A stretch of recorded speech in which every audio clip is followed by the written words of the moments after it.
From there, we want about holding the bat. We hear a lot of stories, okay?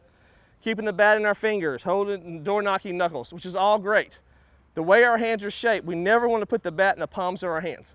The deeper the bat gets in our hands, the weaker we become. We want to hold the bat in the fingers as much as possible. We ask kids all the time to take your hands out. So if you're a player watching this video, think about the way your hands are shaped, okay? Hands are made to carry things. They're made strong around. Your fingers are strong, your palms are not. If you look, how many muscles are in the palm of your hands? There's no muscles there, it's all in your fingertips. So what we do is tell our players, kids at camp, you players at home watching this video, hold your booger finger out. And it's amazing how every kid knows which one's their booger finger.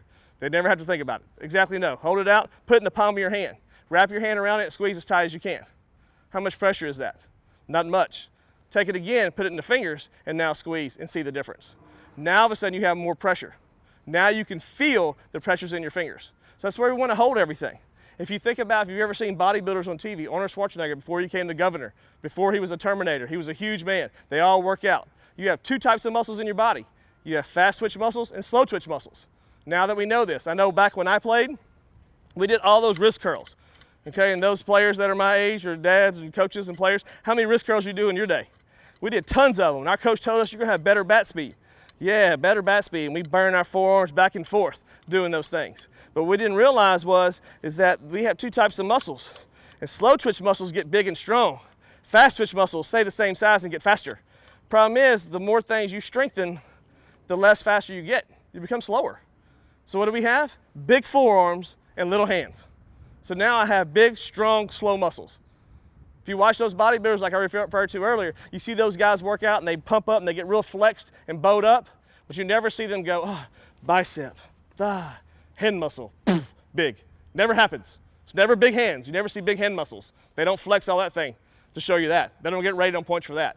Reason why? These muscles don't get big. The only way you can make fast twitch muscles faster is by moving them faster. All the wrist curls we did and all the strength things we did doesn't help. Our hands are faster for a reason because there's no muscle really in them. They run long ways through our hands. So now we want to hold that bat in our fingers. So we've lined it up. We're going to put it in the pads of our hands. But we want to think about, we tell younger kids, we want to put it in our fingers and hold it there, which is great for the younger, 5, 6, 7 years old. That's fine, because how they want to hold it.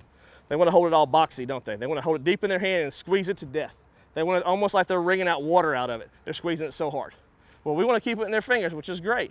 But as you get older, 12, 13, 14 years old, we want to think about holding the bat almost at an angle.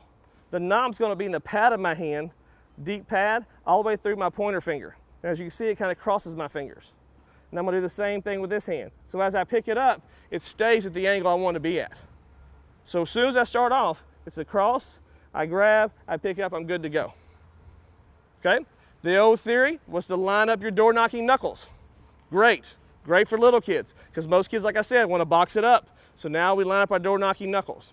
Problem is, as we get older, when I line up my door knocking knuckles, what does that do to my elbows? It brings them inward. The closer my elbows are my body, the funnier I look. Does that look like a hitter?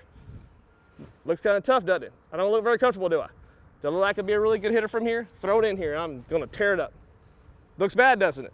Right now, we want to think about, as we get older, is that we want to open this up a little bit. We want to open those elbows. So what we want to do is take our door knocking knuckles and we want to split the bottom knuckle.